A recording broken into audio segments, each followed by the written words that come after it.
Suscríbanse y comenten ahora mismo. A ver, hoy vamos a meternos de lleno en un texto que, la verdad, le da una vuelta de tuerca a todo lo que creíamos saber sobre los templos de Jerusalén. Olvídense de la cuenta tradicional de 2 o 3 templos, porque este análisis nos habla de 6. 6. Así que vamos a desmenuzar juntos esta perspectiva que es, bastante fascinante. Ok, para poder seguir el hilo de este argumento, vamos a ir paso a paso. Primero, vamos a tocar el misterio de eso que llaman el tercer templo. Luego, nos clavamos en la contradicción que hay entre una profecía clave y el famoso Muro de los Lamentos. Después, ojo, porque vamos a destapar otros templos que casi nadie cuenta. De ahí, cambiamos el enfoque hacia la idea del templo verdadero y cerramos con la cronología completa de, sí, los 6 templos. ¡Vámonos! Muy bien, entremos en materia. El punto de partida es este. Toda la conversación que se oye sobre un futuro tercer templo parece que a menudo se le olvida una pregunta. Una pregunta súper importante que, según el texto que estamos viendo, es la llave para entender todo el asunto. Y aquí está la pregunta. ¿Qué onda con el segundo templo? O sea, el que se construyó cuando regresaron de Babilonia. El texto lo plantea así. ¿Por qué los que insisten en un tercer templo no hablan más de la destrucción del segundo? Digo, no es como que no existió, está documentado, fue un evento importantísimo. Y es que no hay lugar a dudas, ¿eh? La Biblia es súper clara. Ahí en Esdras te dice con pelos y señales cuándo se terminó el segundo templo. O sea, es un hecho. Histórico y bíblico. Punto. Ok, ahora la cosa se pone más complicada. Vamos a un punto que el texto señala como una contradicción gigante. Aquí es donde entra a escena Herodes y sus construcciones, y cómo todo eso, según este análisis, hace un verdadero nudo en la línea de tiempo que todos conocemos. Y esta es una pieza clave en todo el rompecabezas. La profecía de Jesús sobre la destrucción total del templo. El texto la toma al pie de la letra, o sea, literal, no quedará piedra sobre piedra. Y esto se vuelve crucial cuando vemos lo que se venera hoy en Jerusalén. A ver, chequen esta línea de tiempo. Estamos hablando de casi 500 años. 500 años entre que se terminó el segundo templo, el de la Biblia, y que Herodes empezó con sus obras. El argumento aquí es que no fue una remodelación. No. Fue un proyecto totalmente nuevo y diferente. Y para que nos demos una idea, no fue cualquier cosita, 46 años. Según el Evangelio de Juan, eso fue lo que dijeron los judíos de la época que tardó la construcción de Herodes. O sea, una obra masiva que la separa todavía más del templo original, el de Zorobabel.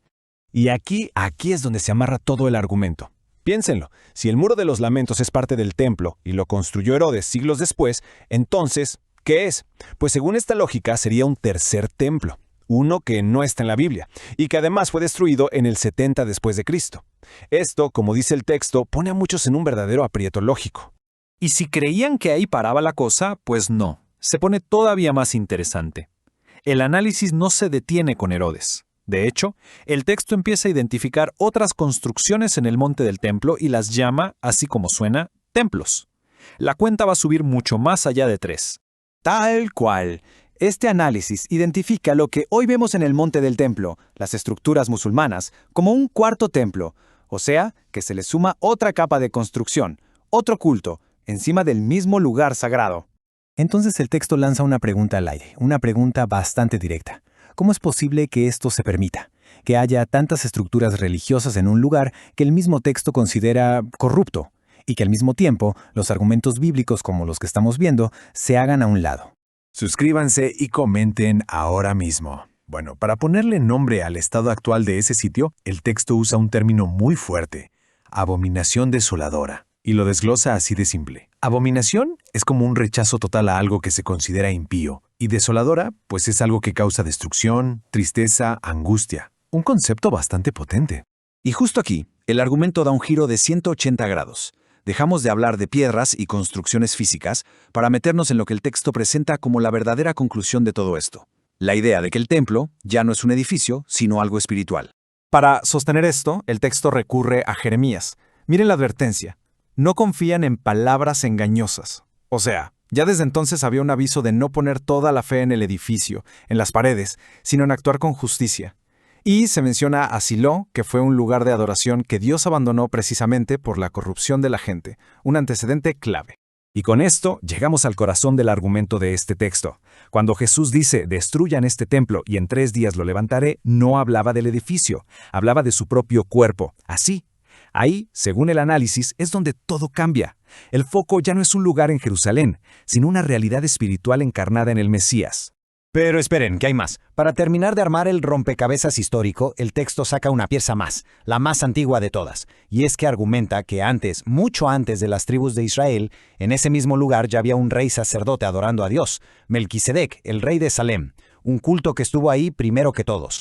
Ok, entonces, con todas estas piezas que hemos visto, el texto arma su propia línea de tiempo, una cronología totalmente nueva. Y aquí es donde llegamos al número final. No 2 ni 3, sino 6 templos, en una secuencia que va desde antes de Abraham hasta lo que se considera el futuro. Y aquí la tienen, la cronología completa según este análisis. Vamos a repasarla. Número 1, el de Melquisedec, el original. 2, el famosísimo de Salomón. 3, el de Zorobabel, que es el segundo templo bíblico. 4, el de Herodes, que el texto llama no bíblico. 5, el que correspondería a los musulmanes.